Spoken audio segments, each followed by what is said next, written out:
The learning outcome I'm doing is identifying the 6 general performance characteristics typically observable as motor skill learning occurs.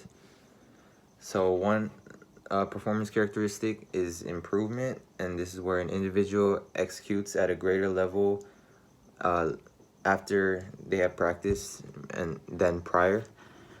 So an example of this would be like shooting free throws, where in the first month of practice they can only make 5 out of 10, but then like 2 months later they can make 8 out of 10. And the next characteristic is consistency, and this is where from one performance to the next, a person's performance attributes should be alike, where there's little to no variability.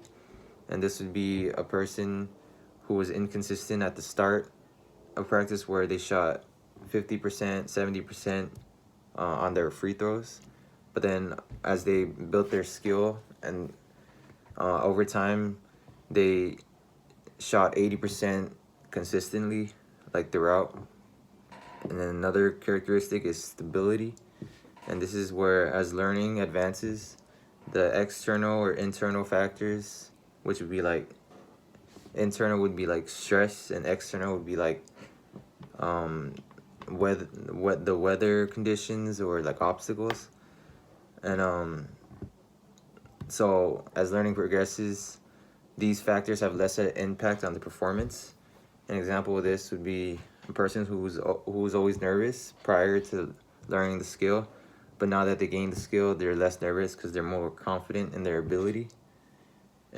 And as well as with like weather conditions, they practice in those weather conditions, so they get used to it. And the next characteristic is persistence, where an individual advances in learning a skill, their improved performance potential carries on over time. And this would mean that if a person gains a skill, they can do well in that skill, whether it's today, tomorrow, or 2 years from now, but they had gained that skill. And another characteristic is adaptability, and this is where an individual advances in learning a skill, their potential to execute a skill correctly in different conditions. So this is where a person can perform, like do well playing basketball indoors, outdoors, with a crowd, no crowd.